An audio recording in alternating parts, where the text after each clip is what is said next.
ആണോ? Magic morning. Morning. Magic morning. Magic morning to all. അപ്പോൾ നമുക്ക് സ്റ്റാർട്ട് ചെയ്യാം. അപ്പോൾ നിങ്ങൾക്ക് എല്ലാവർക്കും അറിയാവുന്ന പോലെ വ്യാഴാഴ്ചകളിൽ നമുക്ക് മൈ സ്റ്റോറി അല്ലെങ്കിൽ ബുക്ക് റിവ്യൂ ഡേ ആണ്. അപ്പോൾ ഇന്നത്തെ പോസ്റ്റർ എല്ലാവരും കണ്ടിട്ടുണ്ടായിരിക്കും. ഇന്ന് നമുക്ക് വ്യാഴാഴ്ച ഇന്ന് ബുക്ക് റിവ്യൂ ആണ്. നമ്മുടെ ബി മാജിക് മെമ്പർ ആയിട്ടുള്ള നമ്മുടെ നൗഫൽ സാർ ആണ് ഇന്നത്തെ ബുക്ക് റിവ്യൂ സെഷൻ എടുക്കുന്നത്. സാറ് സജസ്റ്റ് ചെയ്തിട്ടുള്ള ബുക്ക് എന്ന് പറഞ്ഞത് who will cry when you dye എന്നുള്ള ബുക്സ് ആണ്. അപ്പോൾ ഈ ഒരു ബുക്കിന്റെ റിവ്യൂ കേൾക്കാനായിട്ട് അല്ലെങ്കിൽ ഇത് സംസാരിക്കാനായിട്ട് നൗഫൽ സാറിനെ ഇൻവൈറ്റ് ചെയ്യാണ്. Naufal sir, please welcome sir. Magic morning all. കേൾക്കുന്നുണ്ടോ? മാജിക് മണി കേൾക്കുന്നുണ്ട്. സാറൊക്കെ കണ്ടിട്ട് കുറച്ചായി. എല്ലാവർക്കും സുഖം വിശ്വസിക്കുന്നു. കഴിഞ്ഞ പ്രാവശ്യം എടുത്ത അതേ ബുക്ക് തന്നെ റോംഷറുടെ will cry when you die. ഇതൊരു രത്ന ചുരുക്കത്തിൽ ഒതുക്കാൻ കഴിയാഞ്ഞിട്ടാണ് 3 പാർട്ടായിട്ട് വായിച്ചുകൊണ്ടിരിക്കുന്നത്. കാരണം ഇത് അങ്ങനെ ഒരു പുസ്തകമാണ്. ഇത് വായിച്ചിട്ടുള്ളവർക്ക് അറിയാം. ഒരു ജീവചരിത്ര ബുക്ക് പോലെ പെട്ടെന്ന് വായിക്കാൻ പറ്റുന്നില്ല. ഓരോ ചാപ്റ്ററിലും ഓരോ പാഠങ്ങളാണുള്ളത്. അതുകൊണ്ടാണ് ഈ ബുക്ക് തീരാത്തത്.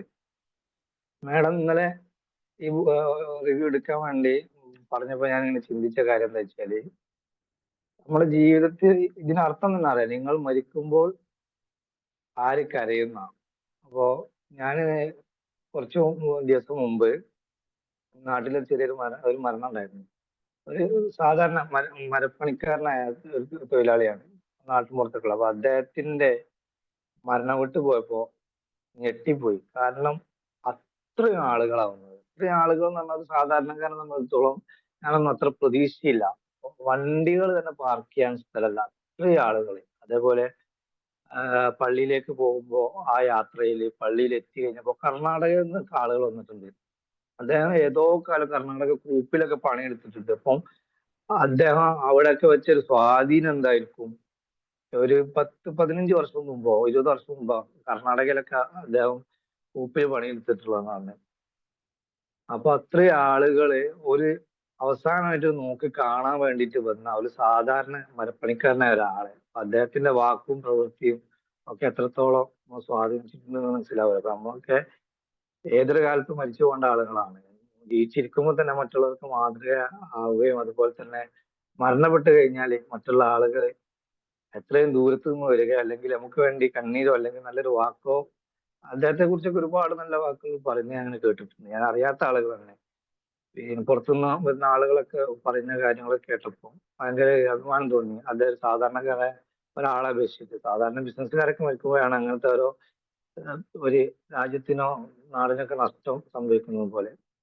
അതേപോലെ തന്നെ കൂട്ടിച്ചേർക്കാനുള്ളത്, 1-2 മാസം മുമ്പ് ഹിദായത് സാർ എന്നെ വിളിച്ചിരുന്നു. ഒരു രാത്രിയാണ്. എന്നോടൊന്ന് തൃശ്ശൂർ വരെ പോവാനുണ്ട്, സാറ് ഫ്രീ ആണോ ചോദിച്ചു. എന്താ കാര്യം ചോദിച്ചു. ഒരു മരണം ഉണ്ട് അവിടെ. ഓക്കെ ആണ്. അപ്പൊ ചോദിച്ചപ്പോ യാത്രയിൽ ചോദിച്ചപ്പോ കസിനാണോ നമുക്ക് ചോദിച്ചോട് നല്ല ഞങ്ങളൊരു 5-8 വർഷം മുമ്പ് ഒന്നിച്ച് റൂംമേറ്റ് ആയിരുന്ന ഒരാളാണെന്ന് പറഞ്ഞു.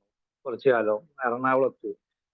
അപ്പൊ തൃശ്ശൂർ വരെ പോകണ്ട, അതും ഈ സമയത്ത് നിങ്ങളെ പോവാതിരിക്കാൻ വയ്യ, അത്രയും ബന്ധമുള്ള ആളാണെന്ന് പറഞ്ഞു.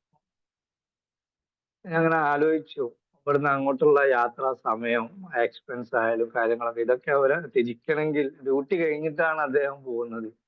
അപ്പൊ അത്രയും വാല്യബിൾ ആണ് മറ്റുള്ള ആളുകൾ നമ്മളെ സ്വാധീനം കൊണ്ട് ഉണ്ടാവുക. അപ്പം അതൊന്ന് ഓർമ്മപ്പെടുത്തിയിട്ടാണ് ഞാൻ ഈ പുസ്തകം വായിക്കാൻ തുടങ്ങുന്നത്. നമ്മൾ ഓരോരുത്തരും ഓരോ ദിവസം ചെയ്യുന്ന പ്രവൃത്തികൾ മറ്റുള്ളവർക്ക് മാതൃകയാകാൻ ശ്രമിക്കുക. Thank you all. ഇതിലെ ഈ ചാപ്റ്ററിൽ തുടങ്ങുന്നത് എന്താ വെച്ചാല്, ഹെഡ്ലൈൻ 15-ാമത്തെ അധ്യായത്തിൽ പറഞ്ഞത് ക്ഷേത്രത്തെ പരിപാലിക്കുക എന്നുള്ളതാണ്. അതായത് റോബിൻ ശർമ്മയും അദ്ദേഹത്തിന്റെ സുഹൃത്തും സംസാരിച്ചുകൊണ്ടിരിക്കുമ്പോൾ സുഹൃത്ത് പറഞ്ഞതാണ്, നിലയുറപ്പിച്ച് ഏകാഗ്രതയോടെ ഇരിക്കാൻ ധാരാളം ആളുകൾ പതിവായി പള്ളികളിലോ അമ്പലങ്ങളിലേക്കോ പോകുന്നു. പക്ഷേ ഞാൻ അല്പം വ്യത്യസ്തനാണ്. ഞാൻ ജിമ്മിലേക്ക് പോകുന്നു. അതാണ് എന്റെ ക്ഷേത്രം. എത്ര തിരക്കുണ്ടെങ്കിലും അദ്ദേഹം വൈകുന്നേരം 5:30 ഓഫീസ് അടച്ച് അദ്ദേഹത്തിന്റെ ജിമ്മിൽ ട്രെഡ്മില്ലിൽ ഏതാനും മൈലുകൾ ഓടുന്നത് തന്റെ നിത്യ തീർത്ഥാടനത്തിന് പോകും എന്ന് അദ്ദേഹം കൂട്ടിച്ചേർത്തിട്ടുണ്ട്. അദ്ദേഹത്തിന്റെ ആരോഗ്യം സന്തോഷം ഉറപ്പാക്കുന്നതിനായി ഈ സമയം ചെലവഴിക്കുന്നതും ഒന്നിനും അദ്ദേഹത്തിനെ തടയാൻ കഴിയില്ല. എന്റെ സുഹൃത്തിന്റെ നിരീക്ഷണം ഞാൻ വായിച്ചു. അപ്പോൾ അദ്ദേഹം പറഞ്ഞത് എന്താ അറിയോ, അദ്ദേഹത്തിന്റെ ക്ഷേത്രമായിട്ട് അദ്ദേഹം കാണുന്ന അദ്ദേഹത്തിന്റെ ശരീരത്തെ ആണെന്നാണ്. പള്ളിയിലോ അമ്പലത്തിലോ പോകുന്നത് പോലെ തന്നെ അദ്ദേഹം ജിമ്മിലേക്കാണ് പോകുന്നതെന്നാണ് ആരോഗ്യം പുഷ്ടിപ്പിക്കാൻ വേണ്ടിയിട്ട്. പരിപൂർണമായി ജീവിക്കാൻ ആഗ്രഹിക്കുന്നെങ്കിൽ നമ്മുടെ ശരീരത്തെ ക്ഷേത്രമായി കണ്ട് പരിപാലിക്കുകയും ദിവ്യമായി പരിഗണിക്കുകയും ചെയ്യണമെന്ന കാര്യം ഇത് തന്നെ ബോധ്യപ്പെടുത്തുകയും ചെയ്തു. പതിവായുള്ള വ്യായാമം നിങ്ങളുടെ ആരോഗ്യം മെച്ചപ്പെടുത്തുക മാത്രമല്ല, അത് നിങ്ങളെ കൂടുതൽ വ്യക്തതയോടെ ചിന്തിക്കാനും സർഗാത്മകമായി അഭിവൃദ്ധിപ്പെടുത്താനും നമ്മുടെ ദിവസങ്ങളെ ഭരിക്കുന്ന കഠിനമായ മാനസിക സമ്മർദ്ദം കൈകാര്യം ചെയ്യാൻ സഹായിക്കുമെന്നാണ് പറഞ്ഞത്. അതുപോലെ തന്നെ ഗവേഷണങ്ങൾ തെളിയിച്ചിട്ടുള്ള വ്യായാമം നിങ്ങളുടെ ഉന്മേഷം കൂട്ടി ചേർക്കുക മാത്രമല്ല, അത് നിങ്ങളുടെ ജീവിതത്തിലേക്ക് വർഷങ്ങൾ കൂട്ടിച്ചേർക്കുകയും ചെയ്യുന്നതാണ്. അത് ആയുസ് കൂടും എന്ന്. എൻ്റെ ജീവിതത്തിൽ ഒരാഴ്ച 5 തവണ നീന്തുക എന്നൊരു ലക്ഷ്യം നിശ്ചയിച്ചിട്ടുണ്ട്. നവോന്മേഷം നൽകാനുള്ള നീന്തലിന്റെ ശക്തിയെക്കുറിച്ച് എനിക്കൊരു വിവരണത്തിന് നന്ദിക്കുറിപ്പ് പോലും കഴിയാത്തത്ര സവിശേഷതയുണ്ടെന്ന്. അപ്പം ഇദ്ദേഹം പറഞ്ഞ ഇദ്ദേഹം ആഴ്ചയിൽ നീന്താനും സമയം കണ്ടെത്തുന്നുണ്ട്, അതേപോലെ ജിമ്മിൽ പോകാനും സമയം കണ്ടെത്തുന്നുണ്ട്. അതുപോലെ നമ്മൾ എന്താക്കുക, നടക്കാൻ കഴിയുന്നത് നടക്കുക, എക്സസൈസ് ചെയ്യാൻ പറ്റുന്നവരൊക്കെ ചെയ്യുക എന്നാണ് ഈ ഒരു അധ്യായത്തിൽ പറയുന്നത്. കാരണം അതുകൊണ്ട് ആരോഗ്യത്തിന് മാത്രമല്ല മറ്റും ഒരുപാട് ഗുണങ്ങളുണ്ട് എന്നാ പറഞ്ഞത്. ഇതിൽ പറയുന്ന മറ്റൊരു കാര്യം എന്താ വെച്ചാൽ, നമ്മളിപ്പോ എക്സസൈസ് ചെയ്യാനോ അല്ലെങ്കിൽ നടക്കാനോ സമയം കണ്ടെത്തിയിട്ടില്ല, അവസാനം ഹോസ്പിറ്റലിലേക്ക് ഒരുപാട് സമയം പോവാനും നിൽക്കാനും സമയം നമ്മൾ കണ്ടെത്തേണ്ടതുണ്ട് എന്നാണ്. അതുകൊണ്ട് ആദ്യം തന്നെ നമ്മൾ എന്താക്കുക, എക്സസൈസ് ചെയ്യാനോ അതേപോലെ പിന്നെ ജിമ്മിലേക്ക് പോവാനോ രാവിലെ നടക്കാനും ശ്രമിക്കുക എന്നാണ് ഈ അധ്യായത്തിന്റെ ചുരുക്കം. അതുപോലെ അടുത്ത അധ്യായത്തിൽ പറഞ്ഞ നിശബ്ദമായിരിക്കുക എന്നാണ്. നിശബ്ദമായിരിക്കാൻ പഠിക്കുക എന്നതിൽ ഉദ്ദേശിക്കുന്നത് ഈ അധ്യായത്തില് നമ്മൾ മെഡിറ്റേഷൻ ചെയ്യുക എന്നുള്ളതല്ല, നമ്മൾ ഏകാഗ്രതയോടുകൂടി വെറുതെ ഇരിക്കുക. അതായത് മഴ പെയ്യുന്ന സമയത്ത് നമ്മൾ എന്താക്കുക, പുറത്തിരിക്കുമ്പോൾ ആ മഴ ആസ്വദിച്ച്, അതിന്റെ തുള്ളി ആസ്വദിച്ച്, പ്രകൃതി ആസ്വദിച്ച്, കിളികളുടെ ശബ്ദം ആസ്വദിച്ച്, അങ്ങനെ ഏകാഗ്രതയോട് ആ സമയത്ത് എന്താണോ നടക്കുന്നത് അതിലേക്ക് ഏകാഗ്രതയോടുകൂടി നിൽക്കുക എന്നാണ്. അത് പവർ ഓഫ് നൗ എന്ന ബുക്കിലൊക്കെ പറയുന്നുണ്ട്. ഏകാഗ്രത മനസ്സിനും അതായത് നല്ല ഓർമ്മശക്തി കിട്ടാനും വളരെ സന്തോഷം കിട്ടാനും മറ്റുള്ള ഒരുപാട് ചിന്തകളെ തോട്ട്സുകളൊക്കെ നമുക്ക് ഒഴിവായി കിട്ടാനൊക്കെ സഹായിക്കുന്ന ഒരു ടിപ്പാണ് ഈ വെറുതെ ഏകാഗ്രതയോടെ ഇരിക്കുക എന്നുള്ള. ബസ്സിലൊക്കെ യാത്ര ചെയ്യുമ്പോൾ പുറത്തേക്കുള്ള കാഴ്ചകളൊക്കെ നോക്കിയിട്ട് ഇരിക്കുക എന്നുള്ളതാണ്. പിന്നെ അടുത്ത അധ്യായത്തിൽ പറഞ്ഞ നേരത്തെ എഴുന്നേൽക്കുക എന്നുള്ളതാണ്. ഇതൊക്കെ നമ്മളെല്ലാവരും ചെയ്യുന്നതാണ്. 5 മണിക്കൂട്ടത്തിൽ അതായത് 5 AM ക്ലബിൽ ചെയ്യുന്നതിലൂടെ നിങ്ങളെ നിയന്ത്രിക്കാൻ ദിവസം നിങ്ങളെ നിയന്ത്രിക്കാൻ നിങ്ങൾ അനുവദിക്കാൻ തുടങ്ങും. നേരത്തെ എഴുന്നേറ്റുകൊണ്ട് കിടക്കയുദ്ധം ജയിക്കുകയും മെത്തക്കുമേൽ മനസ്സിനെ പ്രതിഷ്ഠിക്കുകയും ചെയ്യുന്നത് നിങ്ങൾ ദിവസത്തെ ഏറ്റവും നിർണായകമായ ഭാഗത്ത് കുറഞ്ഞപക്ഷം പ്രസന്നമായ 1 മണിക്കൂറെങ്കിലും തുടക്കൽ പ്രദാനം ചെയ്യും. ബുദ്ധിപൂർവം ചെലവഴിക്കുകയാണെങ്കിൽ ദിവസത്തിന്റെ ശേഷിക്കുന്ന സമയം അതിശയകരമായ രീതിയിൽ നിങ്ങൾക്ക് മുന്നിൽ തുറക്കപ്പെടുന്ന പറഞ്ഞത്. അതായത് ഒരു 5 AM ക്ലബ്ബ് കമ്മ്യൂണിറ്റി പോലുള്ള ഇതിലേക്ക് ചേരാമെങ്കിൽ പറയും, നമ്മൾ ഓൾറെഡി അങ്ങനത്തെ ഒരു ക്ലബിലുണ്ട്. അതുപോലെ തന്നെ നേരത്തെ എഴുന്നേൽക്കുന്നത് 2-3 മണിക്കൂർ നമുക്ക് ഒരു ദിവസം അധികം കിട്ടും. അതേപോലെ നമ്മൾ രാവിലെ എഴുന്നേറ്റ ഉടനെ നമ്മളെ വിരിപ്പൊക്കെ ശരിപ്പെടുത്തുക. ഇതിലുള്ള കൂടുതൽ കാര്യങ്ങളൊക്കെ വായിച്ചിട്ടുള്ള കാര്യങ്ങളൊക്കെ ഒരുവിധം ആളുകൾക്കൊക്കെ അറിയാവുന്നതാണ്. അതുകൊണ്ട് നമ്മൾ കൂടുതൽ എക്സ്പ്ലെയിൻ ചെയ്യുന്നില്ല.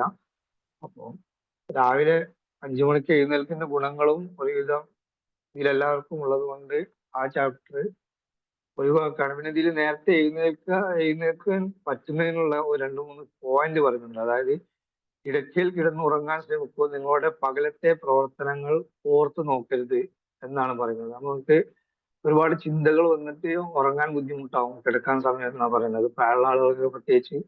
പിന്നെ രാത്രി 8 മണിക്ക് ശേഷം ഭക്ഷണം കഴിക്കരുത്. അഥവാ നിങ്ങൾ എന്തെങ്കിലും കഴിക്കുകയാണെങ്കിൽ തന്നെ സൂപ്പ് കഴിക്കുക എന്നാണ് പറഞ്ഞത്. അപ്പോൾ ഒരു 7 മണി ഒക്കെ 6 മണിക്ക് ശേഷം ഭക്ഷണം കഴിക്കുക.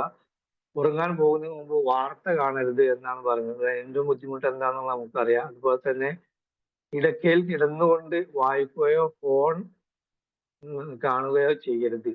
ഇതൊക്കെ നമ്മളെ ഉറക്കത്തെ ബാധിക്കുന്ന പറഞ്ഞത്. അതേപോലെ നമ്മൾ നല്ല രീതിയിൽ ഉറങ്ങുകയാണെങ്കിൽ നമുക്കൊരു 6 മണിക്കൂർ 6.5 മണിക്കൂർ നല്ല ഉറക്കം കിട്ടിയാൽ മതി.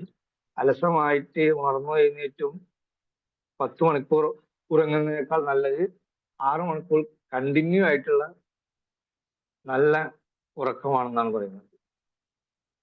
പിന്നെ അടുത്ത ചാപ്റ്ററിൽ പറയുന്നത് ക്ലേശങ്ങളെ അനുഗ്രഹമായിട്ട് കാണുക എന്നുള്ളതാണ്.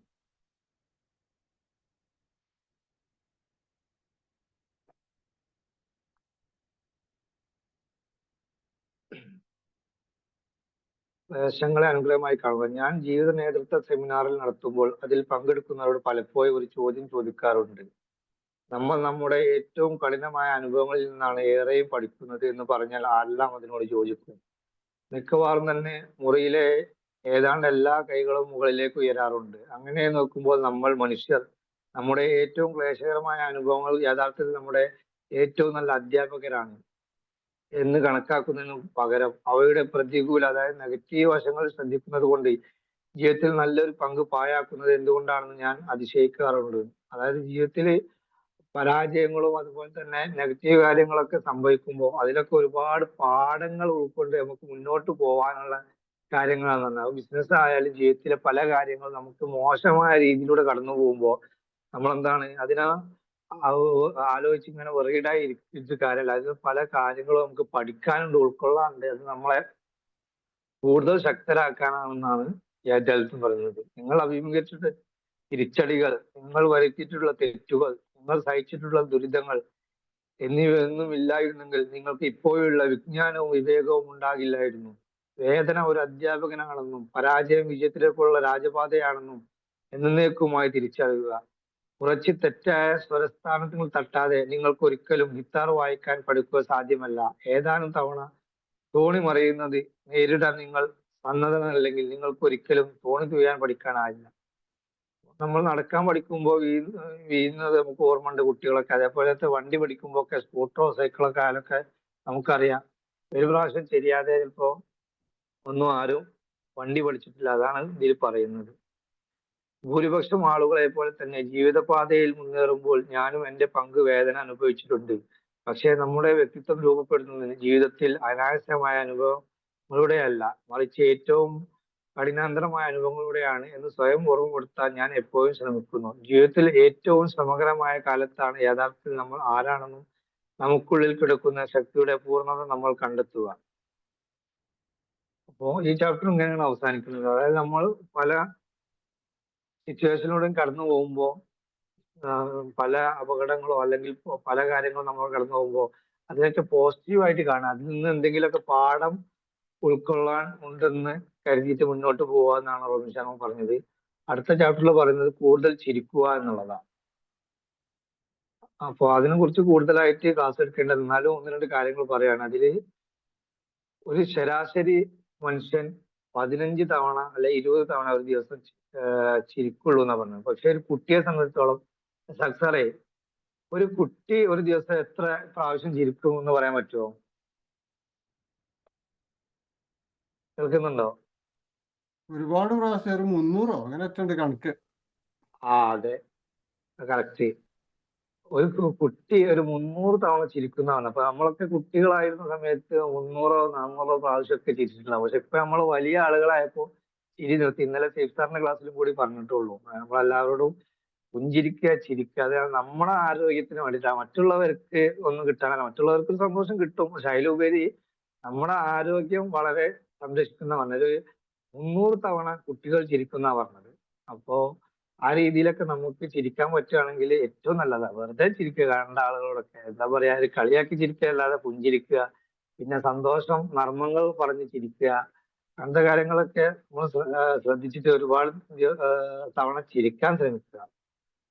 അതിൽ പറയുന്നത് എന്താ അറിയോ, നമ്മൾ ചിരിക്കുന്നത് കൊണ്ട് സന്തോഷവാനാവുക എന്നല്ല, നമ്മൾ സന്തോഷിക്കുന്നത് കൊണ്ട് ചിരിക്കുക എന്നല്ല ഇതിൽ ഉദ്ദേശിച്ചത്. നമ്മൾ ചിരിക്കുന്നത് കൊണ്ട് നമുക്ക് സന്തോഷം കിട്ടുന്ന പറഞ്ഞത്. അപ്പൊ എന്താ വെച്ചാല് പൊതുവെ എല്ലാവരും സന്തോഷം വരുമ്പോഴാണ് ചിരിക്കുക എന്നാണ്. പക്ഷെ ഈ പുസ്തകത്തിൽ പറയുന്നത് എന്താ അറിയോ, അതിലുപരി നമ്മൾ ചിരിക്കുമ്പോഴാണ് നമുക്ക് കൂടുതൽ സന്തോഷം കിട്ടുക എന്നാണ്. അപ്പൊ നമ്മളെല്ലാവരും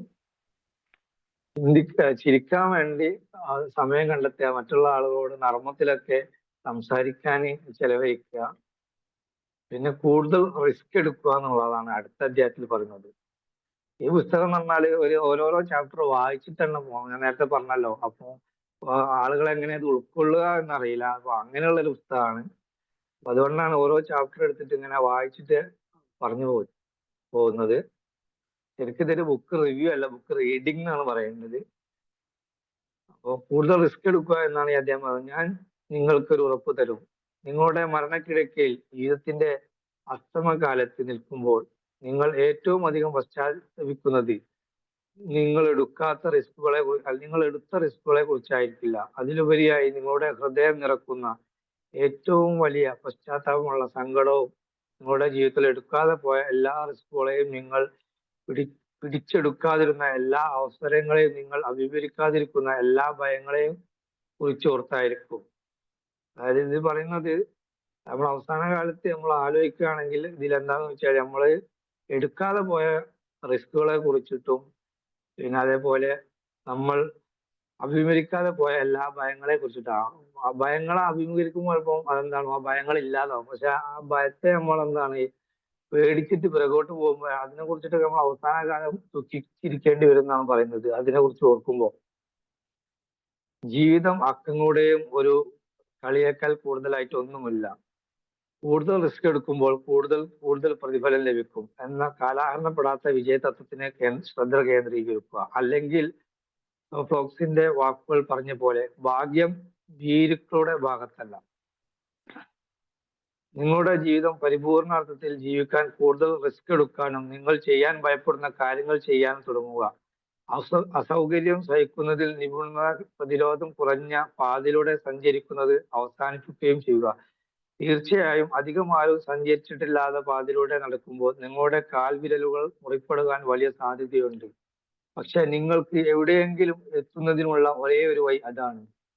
എൻ്റെ ബുദ്ധിമതിയായ അമ്മ എപ്പോഴും പറയുന്നത് പോലെ, ഒരു കാൽ രണ്ടാം തട്ടിൽ തന്നെ വെച്ചാൽ നിങ്ങൾക്ക് ഒരിക്കലും മൂന്നാം തട്ടിൽ കയറാനാകില്ല. അല്ലെങ്കിൽ ആൻഡ്രേ ഗിഡെ നിരീക്ഷിച്ചിട്ടുള്ളത് പോലെ ദീർഘനാളത്തേക്ക് കരയുടെ കാഴ്ച നഷ്ടപ്പെടുത്താൻ മനസ്സില്ലാത്തവന് ഒരിക്കലും പുതിയ തീരങ്ങൾ കണ്ടെത്താൻ സാധിക്കില്ല. ഇതിൽ പറഞ്ഞ പോയിന്റുകൾ എല്ലാവർക്കും മനസ്സിലാവാൻ തോന്നുന്നുണ്ട്. നമ്മൾ ലക്ഷ്യത്തിലേക്ക് എത്താൻ എല്ലാവരും പോകുന്ന പാത വളരെ എളുപ്പമായിരിക്കും, പക്ഷെ ആ പാത വളരെ തിരക്കുള്ളതായിരിക്കും. മറിച്ച് ഈ ഒറ്റപ്പെട്ട പാത കുറച്ച് ദൂരം സഞ്ചരിച്ചാലും കുറച്ച് ചിലപ്പം കല്ലും മുള്ളൊക്കെ നിറഞ്ഞതാണെങ്കിലും അതിലേക്ക് പോയാൽ തീർച്ചയായും നിങ്ങൾക്ക് പെട്ടെന്ന് നിങ്ങളുടെ ലക്ഷ്യത്തിലേക്ക് എത്താൻ സാധിക്കുന്നതാണ്. ഇപ്പൊ ആ പാത ഒരുപാട് ആളുകൾ സഞ്ചരിച്ചിട്ടുണ്ടാവും. ഒരു പകുതി വരെ ആ പാത അങ്ങനെ ഉണ്ടാവുള്ളൂ. ആ പകുതി കഴിഞ്ഞാൽ ചിലപ്പോൾ ആ പാത എന്തായിരിക്കും, വളരെ ഈസി ആയിരിക്കും. അപ്പം അങ്ങനത്തെ പാത കാണുമ്പോൾ അതായത് അവസരങ്ങൾ കാണുമ്പോൾ അതിൽ നെഗറ്റീവ് മാത്രം ചിന്തിച്ചിട്ട് അതിലേക്ക് ഇറങ്ങാതിരിക്കരുത്. അതിലേക്ക് ഇറങ്ങി നോക്കുക.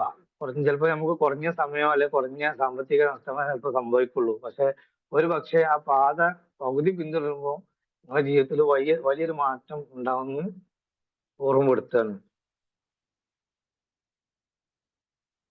അതിൽ പറഞ്ഞ മറ്റൊരു പോയിന്റ്, ഒരു സമൃദ്ധ ജീവിതത്തിനുള്ള യഥാർത്ഥ രഹസ്യം സുരക്ഷിതത്വം, പരാതിപ്പരതി നിങ്ങളുടെ ദിവസങ്ങൾ പാഴാക്കുന്നത് അവസാനിപ്പിക്കുകയും അവസരങ്ങളെ പിന്തുടരുന്നതിനായി നിങ്ങളുടെ സമയം ചെലവഴിക്കുകയും ചെയ്യുക എന്നതാണ്. അതായത് അവസരങ്ങൾ നമ്മൾ തേടി കണ്ടെത്തുക. അവസരങ്ങൾ ഒരിക്കലും നമ്മളെ കാൽക്കീയിൽ വരില്ല എന്ന്. നിങ്ങൾ കൂടുതൽ ആലോചനാപൂർവം അഭിനിവേശത്തോടെ ജീവിക്കാൻ ആരംഭിക്കുമ്പോൾ നിങ്ങൾ നിങ്ങളുടേതായ പരാജയങ്ങൾ അഭിമുഖീകരിക്കും. പക്ഷെ പരാജയങ്ങൾ എന്നാൽ എങ്ങനെ ജീവിക്കണം എന്ന് പഠിക്കുന്നതിനേക്കാൾ കൂടുതലായിട്ട് ഒന്നുമില്ല. അഥവാ ഒരു ദിവസം എൻ്റെ അച്ഛൻ നിരീക്ഷിച്ചതുപോലെ റോബിൻ മരക്കൊമ്പിന്റെ തുഞ്ചത്ത് പോകുക അത് അപകടകരമാണ്, പക്ഷെ അവിടെയാണ് ഭയങ്ങളെല്ലാം ഉള്ളത്. ആ വാക്ക് മനസ്സിലായിട്ടുണ്ടെന്ന് തോന്നുന്നു. ശനിമാൻ, ഞാൻ പറയുന്നത് മനസ്സിലാവുന്നുണ്ടോ ക്ലാസ്? അല്ലെങ്കിൽ സ്ലോ ആക്കാൻ വേണ്ടിയിട്ടാണ്. ഇല്ല മനസ്സിലാവുന്നുണ്ട്. വളരെ ഇൻട്രസ്റ്റിംഗ് ആയിട്ട് പോകുന്നു സാർ. Thank you. പിന്നെ അടുത്തതായിട്ട് പറയുന്നത് നിങ്ങളുടെ പണത്തെ അനുഗ്രഹിക്കുക എന്നാണ്. ഏതാനും വർഷം മുമ്പ് ഞാൻ bring out the magic in your mind, മനസ്സിലെ മാന്ത്രികതയെ പുറത്തു കൊണ്ടുവരിക എന്നൊരു പുസ്തകം കണ്ടെത്തി. അത് ഏതാണ്ട് 30 വർഷം മുമ്പ് ലോകത്തിലെ ഏറ്റവും ഉത്കൃഷ്ടമായ മനോമാന്ത്രികൻ എന്നറിയപ്പെടുന്ന അൽ ഖുറാൻ എഴുതിയ പുസ്തകമായിരുന്നു. സമ്പത്തിന്റെ രഹസ്യം എന്ന് പേരിട്ടിരിക്കുന്ന ഒരു അധ്യായത്തിൽ അദ്ദേഹം താഴെ പറയുന്നത് എഴുതിയിരിക്കുന്നു. നിങ്ങൾ നിങ്ങളുടെ പണം പുറത്തേക്ക് വിടുമ്പോൾ എപ്പോഴും അതിനെ അനുഗ്രഹിക്കാൻ ഓർക്കുക. അതിനെ സ്പർശിക്കുന്ന എല്ലാവരെയും അനുഗ്രഹിക്കാൻ അതിനോട് ആവശ്യപ്പെടുക. പുറത്തുപോയി വിശക്കുന്നവരെയെല്ലാം ഊട്ടാനും നഗ്നരായവരെയെല്ലാം വസ്ത്രമുടിപ്പിക്കാനും അതിനോട് ആജ്ഞാപിക്കുക. ദശകണക്കിന് ഇരട്ടിയായി നിങ്ങളിലേക്ക് തിരികെ എത്താനും അതിനോട് ആജ്ഞാപിക്കുക. ഇത് നിസ്സാരമായി കൊണ്ട് തള്ളിക്കളയരുത്, ഇത് കാര്യമായി പറയുകയാണ്. അതായത് ഇതിൽ പറയുന്ന കാര്യങ്ങൾ ചില ആളുകളൊക്കെ കേട്ടിട്ടുണ്ടോ? അതായത് നമ്മൾ പണം കൊടുക്കുമ്പോൾ, ഇപ്പൊ പെട്രോൾ അടിക്കാൻ നമ്മൾ പണം കൊടുക്കും, സൂപ്പർ മാർക്കറ്റിലേക്ക് പണം കൊടുക്കുമ്പോഴൊക്കെ നമ്മൾ മനസ്സിൽ കരുതുക, ഇത് അവർക്ക് സാലറി കൊടുക്കാനാവട്ടെ, അല്ലെങ്കിൽ അവർക്ക് അരി മേടിക്കാൻ അവസരമാവട്ടെ, അവരുടെ കുട്ടികളുടെ ഫീസ് എടുക്കാൻ ഉപകരിക്കപ്പെടട്ടെ. അയ്യോ എന്റെ 1000 പോയല്ലോ പെട്രോൾ അടിക്കാൻ, അല്ല എന്റെ 500 തീർന്നല്ലോ എന്ന് വേവലാതിപ്പെട്ടാൽ കയ്യിലുള്ളതും കൂടി പോകും എന്നുള്ളതാണ് സൈഫ് സാറൊക്കെ ഇത് മുമ്പൊക്കെ പറഞ്ഞിട്ടുള്ള ഒരു പോയിന്റാണ്. അപ്പോൾ നമ്മൾ എന്താ വെച്ചാൽ പണം കൊടുക്കുമ്പോൾ എപ്പോഴും 5 രൂപ ആവട്ടെ, 5000 ആവട്ടെ, വണ്ടിയുടെ ലോൺ ആവട്ടെ, എന്ത് കൊടുക്കുമ്പോൾ സന്തോഷത്തോടു കൂടി കൊടുക്കുക. അത് മറ്റുള്ളവർക്ക് ഉപകാരപ്പെടട്ടെ. EMI ആണെങ്കിൽ അത് നമുക്ക് വണ്ടി സർവീസ് ചെയ്യുന്ന സ്റ്റാഫുകൾക്കുള്ള സാലറി ആവട്ടെ, അവരുടെ മക്കളുടെ ഫീസ് ആവട്ടെ എന്ന് ചിന്തിച്ച് കൊടുക്കുമ്പോൾ തന്നെ കൂട്ടത്തിൽ ഇതും കൂടി നികുതി ഇരട്ടിയായി തന്നെ എന്നിലേക്ക് തിരിച്ചു വരട്ടെ എന്നും. ഇപ്പൊ ടാക്സ് ആയിക്കോട്ടെ, ഇപ്പൊ കഴിഞ്ഞ ദിവസമൊക്കെ എനിക്ക് ചെല്ലാനെടുക്കണ്ടായിരുന്നു, ആ അടുത്ത് വരുന്നതാണ്, സീറ്റ് ബെൽറ്റ് ഒക്കെ ഓർമ്മയില്ലാതെ. അപ്പൊ അത് നമ്മൾ നികുതിപ്പണമാണ്. അത് ഈ രാജ്യത്ത് നല്ല റോഡുകൾ ഉണ്ടാകാൻ ഉപകരിക്കട്ടെ. അയ്യോ ഇവര് ചെല്ലാനിട്ട് ഈ പിന്നെ ഭരണകൂടം നമ്മളെ മുതലെടുക്കുക അങ്ങനെ ചിന്തിക്കുക. സീറ്റ് ബെൽറ്റ് ഇടാത്തത് എന്റെ തെറ്റാണ്, അത് ഇവിടുത്തെ നിയമം പാലിക്കാത്തത് ഞാനാണ്, അല്ല ഹെൽമെറ്റ് ഇടാത്തത് നമ്മളാണ്, അപ്പൊ അതുകൊണ്ട് വരുന്ന ചെല്ലാനാണ്. അതിന് നമ്മൾ ഒരുപാട് പ്രാഗ് സംസാരിച്ചിട്ടോ മറ്റുള്ളവരോട് ഭരണകൂടത്തെ കുറിച്ചിട്ടോ നമ്മൾ സംസാരിച്ചിട്ടോ കാര്യമല്ല. അപ്പൊ അത് കൊടുക്കൽ നിർബന്ധമായ സ്ഥിതിക്ക് കൊടുക്കുമ്പോൾ പോസിറ്റീവായിട്ട് കൊടുക്കുക. അത് ഇവർക്ക് സാലറി കൊടുക്കാൻ കഴിയട്ടെ, അല്ല നമ്മളെ റോഡ് നന്നാക്കാൻ ഉപയോഗിക്കട്ടെ എന്ന രീതിയിൽ കൊടുക്കാൻ ശ്രമിക്കുക എന്നുള്ളതാണ് ഈ ചാപ്റ്ററിൽ പറയുന്നത്. അടുത്ത ഏതാനും ദിവസങ്ങൾ എന്തുകൊണ്ട് ഖുറാന്റെ ഉപദേശം പിന്തുടർക്കും, എന്ത് സംഭവിക്കുമെന്ന് നോക്കുകയും ചെയ്തുകൂടാ? നിങ്ങൾ നിങ്ങളുടെ പലചരക്ക് സാധനങ്ങൾ വില കൊടുക്കുമ്പോൾ ആ ഭക്ഷണം നിങ്ങളിലേക്ക് എത്തിക്കാൻ സഹായിച്ച എല്ലാവരെയും നിശബ്ദമായി അനുഗ്രഹിക്കുക.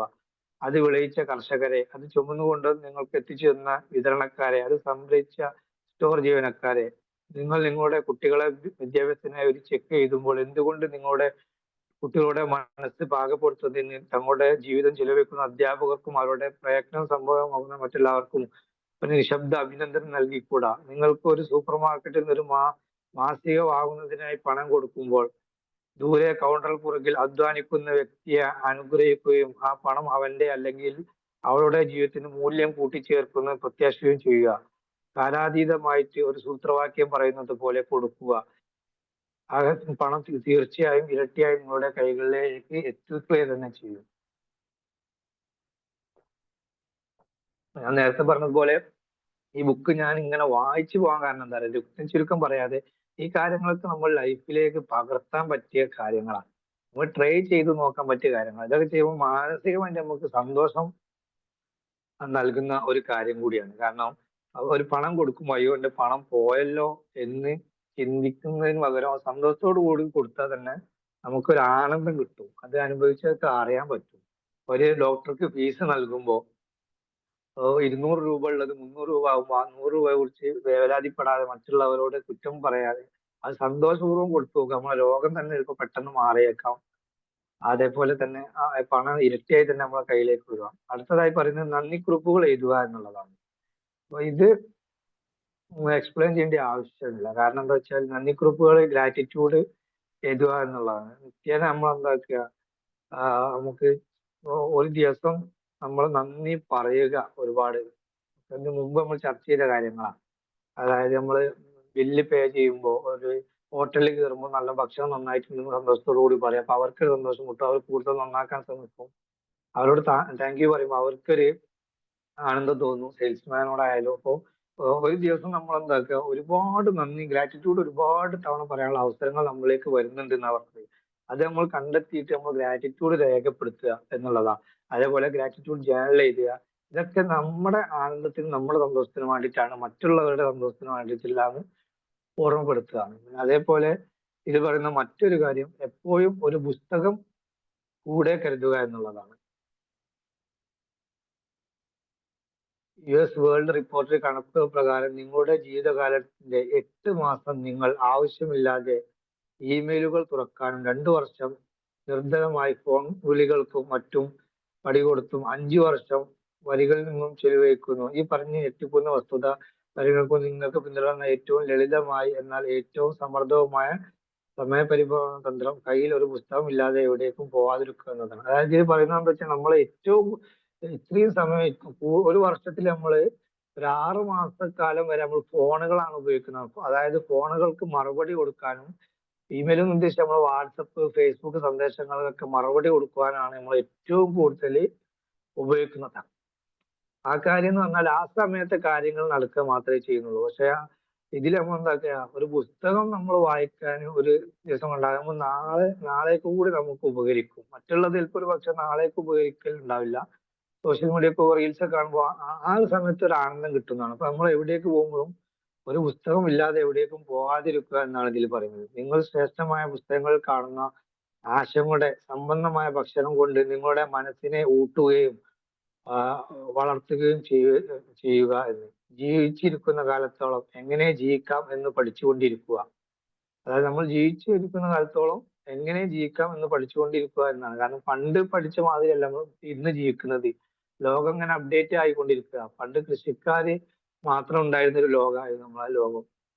അപ്പോ വായന കൊണ്ട് ഒരുപാട് ഇപ്പം 1900-1900-ലൊക്കെ എഴുതിയ ബുക്കുകളൊക്കെ ഉണ്ട്. 1950 എഴുതിയ ബുക്ക്. ആ ബുക്കുകളൊക്കെ ചില ബുക്കുകൾ ഇന്നും വായിച്ചാൽ, ഇനി 50 വർഷം മുമ്പ് വായിച്ചാലും നമുക്ക് എന്താണ് ഒരുപാട് കാര്യങ്ങൾ ലൈഫിൽ ഇംപ്ലിമെന്റ് ചെയ്യാൻ പറ്റും. ലൈഫ് ഉയർത്താൻ പറ്റും. നമ്മൾ വിചാരിച്ചു ഇപ്പൊ ഇറങ്ങുന്ന ബുക്കുകൾ 2000-ലും 2005-ലും 2010-ലും ഇറങ്ങിയ ബുക്കുകളാണ്, അപ്ഡേറ്റ് ആയിട്ടുള്ള ബുക്കുകൾ എന്നാണ്. പക്ഷേ എത്രയോ വർഷം മുമ്പ് സീക്രട്ട് ഒക്കെ എഴുതിയ വർഷം നമുക്കറിയാം. അങ്ങനത്തെ ഒരുപാട് ബുക്കുകളുണ്ട്. അപ്പൊ പഴയ ബുക്കുകൾ വായിക്കുന്നതിന് എവിടുന്നെങ്കിലും കിട്ടിയാൽ ഇതിൽ നിന്നൊന്നും നമുക്കൊന്നും കിട്ടാനില്ല എന്നൊരു ചിന്താഗതി നമുക്ക് ഉണ്ടാകാൻ പാടില്ല. ഇത് ഈ പുസ്തകത്തിലുള്ള കാര്യമല്ല, ഞാൻ എൻ്റെ ഒരു അനുഭവം ഷെയർ ചെയ്തത്. ഞാൻ പഴയ ബുക്കുകളൊന്നും ആദ്യം അങ്ങനെ വായിക്കാറില്ലായിരുന്നു. പക്ഷെ അത് വായിച്ചപ്പോഴാണ് മനസ്സിലായത് ഇതിലൊക്കെ എത്രമാത്രം അറിവുകൾ, നമുക്ക് ഊഹിക്കുന്നതിനേക്കാൾ അപ്പുറമുള്ള അറിവുകളുള്ള പുസ്തകങ്ങളുണ്ട് പഴയ ബുക്കുകളൊക്കെ. അപ്പൊ അങ്ങനത്തെ ബുക്കുകളൊക്കെ എവിടുന്നെങ്കിലും ഇനിയിപ്പോ ആക്രിക്കടയിൽ തന്നെ കിട്ടിയാൽ തന്നെ നമുക്ക് അതൊക്കെ വായിക്കാൻ പറ്റിയ ബുക്കുകളാണ്. അത്രയും രത്ന ചുരുക്കമുള്ള ബുക്കുകളാണെന്ന് ഓർമ്മപ്പെടുത്തുകയാണ്. ജീവിച്ചിരിക്കുന്ന കാലത്തോളം എങ്ങനെ ജീവിക്കാമെന്ന് പഠിച്ചുകൊണ്ടിരിക്കുക എന്ന് റോമൻ തത്വചിന്തകനായ സെനേക നിരീക്ഷിച്ചിട്ടുണ്ട്. എന്നിരുന്നാലും ഭൂരിപക്ഷം ആളുകളും അവരുടെ ഔപചാരിക വിദ്യാഭ്യാസ കാലം കഴിഞ്ഞ് ഒരു പിടി പുസ്തകത്തിലധികം വായിച്ചിട്ടുണ്ടാവില്ല.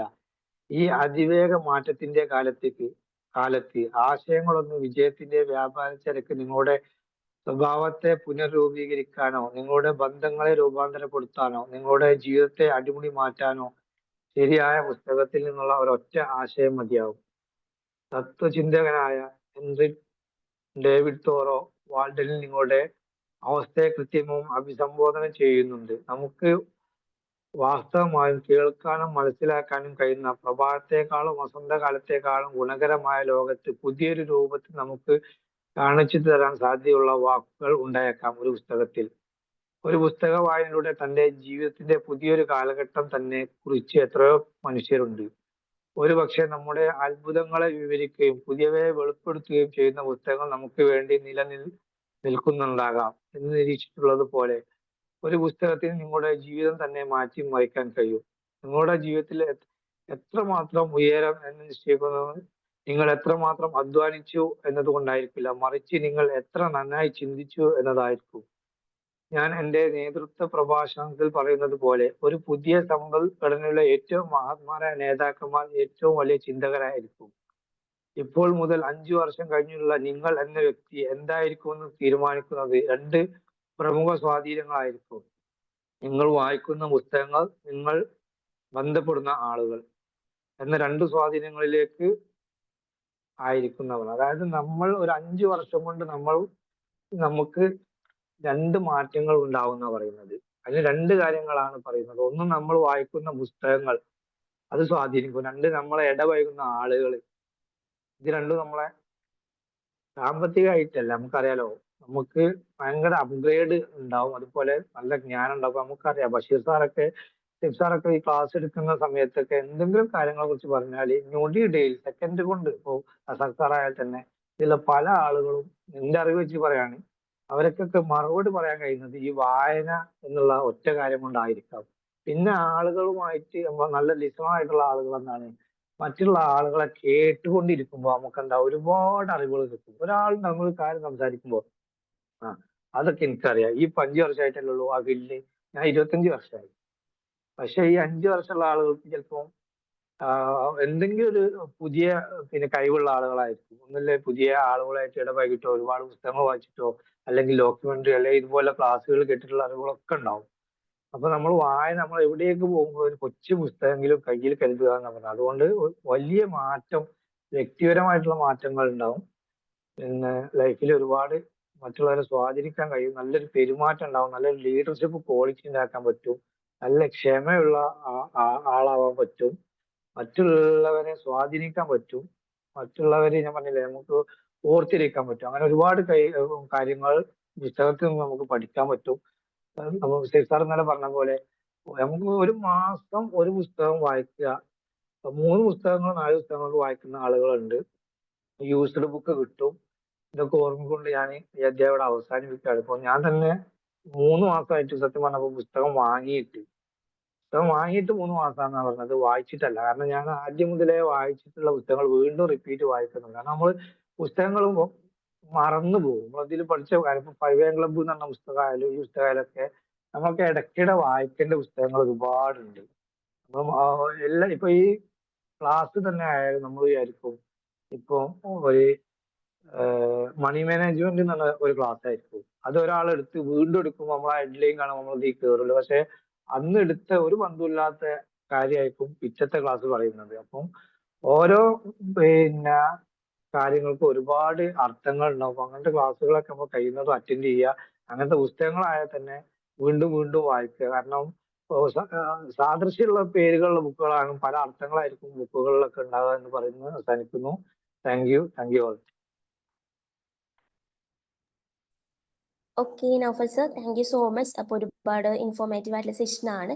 എനിവേ നിങ്ങൾക്ക് ഇതിൽ എന്തെങ്കിലും ഡൗട്ട്സ് അല്ലെങ്കിൽ നിങ്ങളുടെ ഫീഡ്ബാക്കോ പറയാനുള്ള ടൈമാണ്. അപ്പോൾ എനിവേ എന്തായാലും നിങ്ങളൊന്ന് ഹാൻഡ് റൈസ് ചെയ്യാം അല്ലെങ്കിൽ അൺമ്യൂട്ട് ചെയ്ത് സംസാരിക്കാം.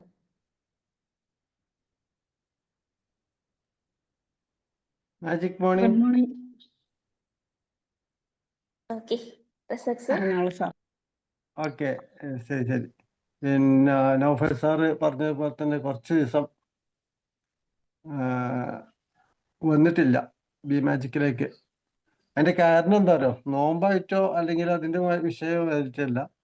എൻ്റെ ഒരു 2-3 സുഹൃത്തുക്കൾ ഗൾഫിൽ നിന്ന് വന്നിട്ടുണ്ട്.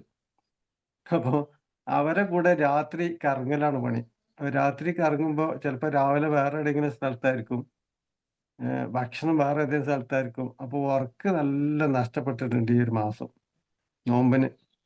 പിന്നെ ക്ലിനിക്കിലാണെങ്കിൽ സാധാരണഗതിയിൽ ഉച്ചക്ക് റെസ്റ്റ് ഉണ്ടാകാറുണ്ട്. പക്ഷെ നോമ്പിന് ഉച്ചക്ക് റെസ്റ്റ് ഇല്ല. കാരണം തുറക്കേണ്ട 10 മണിക്കാണ്, 5 മണിക്ക് അടക്കും ചെയ്യും.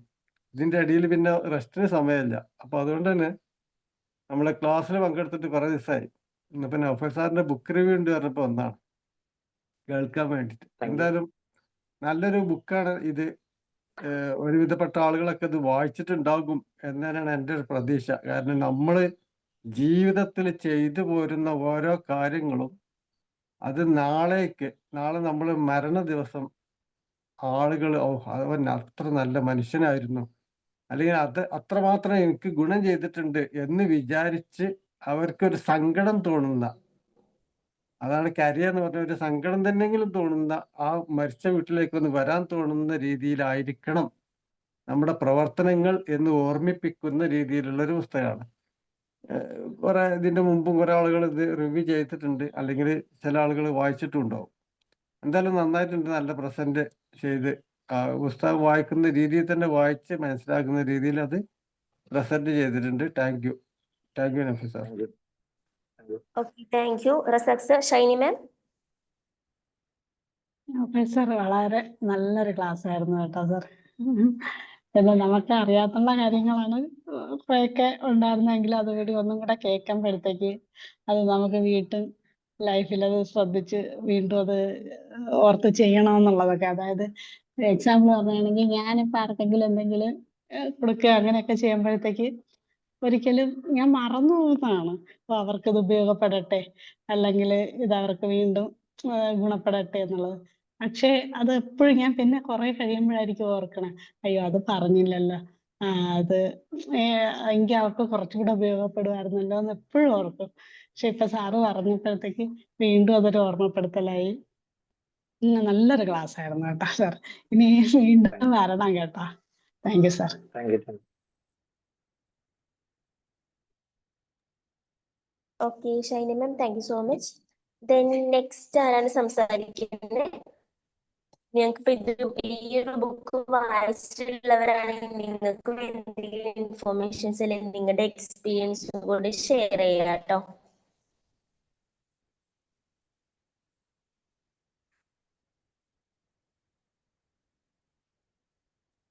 ആർക്കും പറയാട്ടോ, ആരും ഇവിടെ പറഞ്ഞിട്ടൊന്നും സംസാരിക്കാനില്ലേ? പ്രശ്നം തരാം. ആർക്കും പറയാം.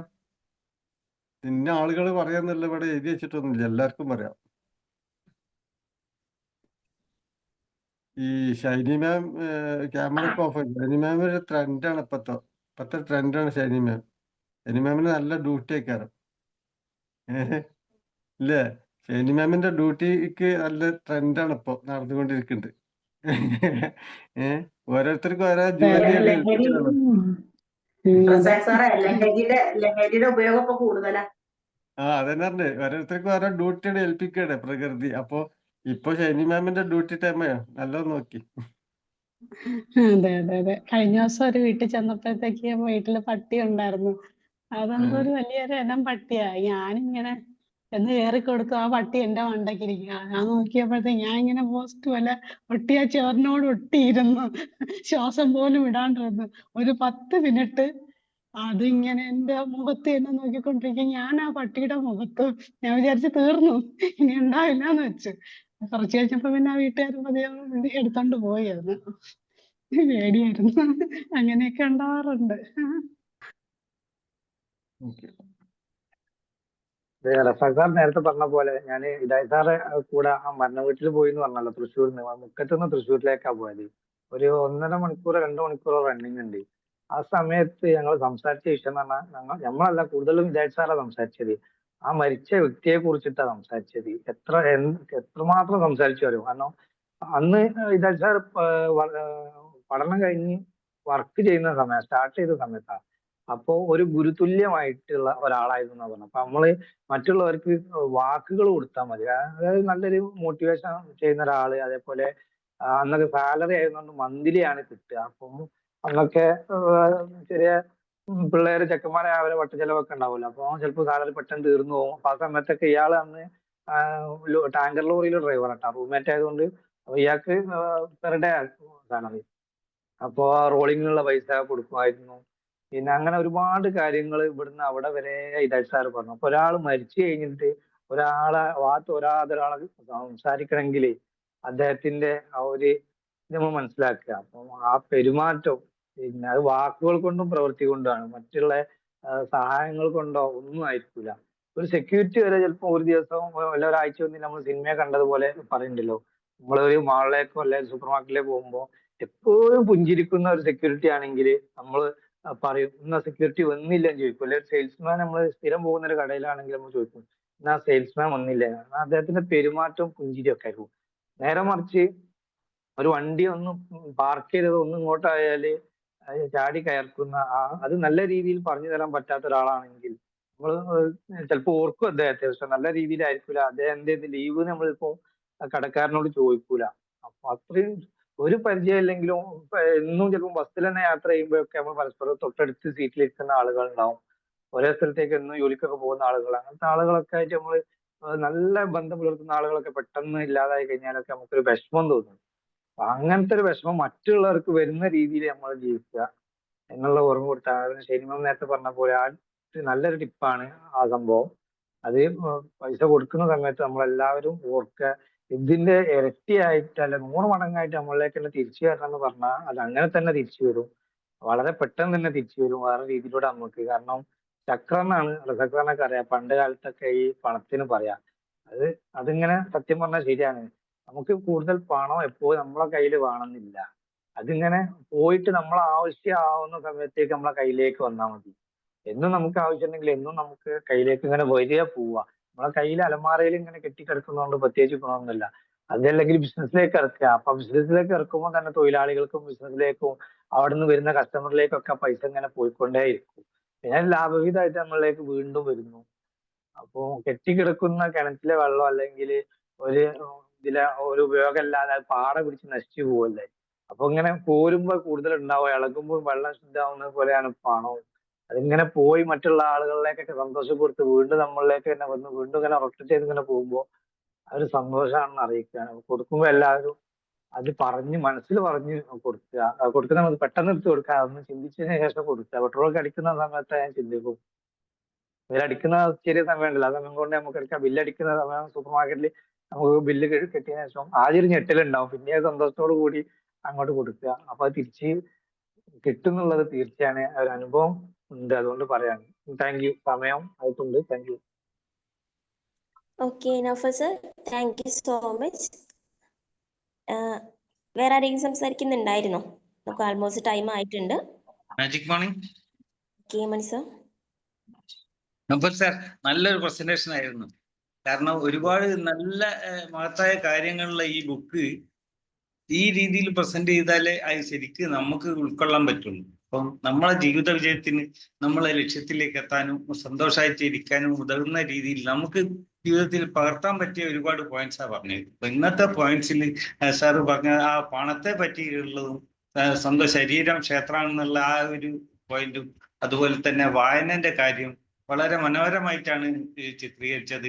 അത് അങ്ങനെ പറഞ്ഞില്ലെങ്കിൽ അതിന്റെ ശരിയായ എഫക്റ്റ് നമ്മൾ അറിയില്ല. ശരിക്കും ഇപ്പൊ പണത്തെ അനുഗ്രഹിക്കുക എന്ന് പറഞ്ഞിട്ടുണ്ടെച്ചാൽ എന്താണെന്നുള്ളത് വളരെ വിശദമായിട്ട് പ്രസന്റ് ചെയ്തിട്ടുണ്ട്. അതുപോലെ തന്നെയാണ് ഓരോ പോയിന്റുകളും അതിന്റെ ആവശ്യത അനുസരിച്ച് അത്രത്തോളം നല്ലോണം ഒരു വിശകലനം ചെയ്ത് പറഞ്ഞിട്ടുണ്ട്. ഏതായാലും ശരിക്ക് നമുക്ക് ആസ്വദിക്കാൻ പറ്റിയ രീതിയിൽ തന്നെയാണ് സാർ ഇന്ന് ക്ലാസ് എടുത്തത്. Thank you very much. നല്ലൊരു presentation. Okay Mani sir, thank you so much. അപ്പോൾ നൗഫൽ സർ താങ്ക് യു. അപ്പൊ ഇനി വീണ്ടും സെക്ഷനിൽ വീണ്ടും കാണാം. അപ്പോൾ താങ്ക് യു സോ മച്ച്. അപ്പൊ എല്ലാവരും ഒന്ന് ലീവ് ചെയ്തോളൂ. Thank you Nafal sir, Thank you. thank you Jyotika, Thank you. thank you all. Thank you all. Thank you very much.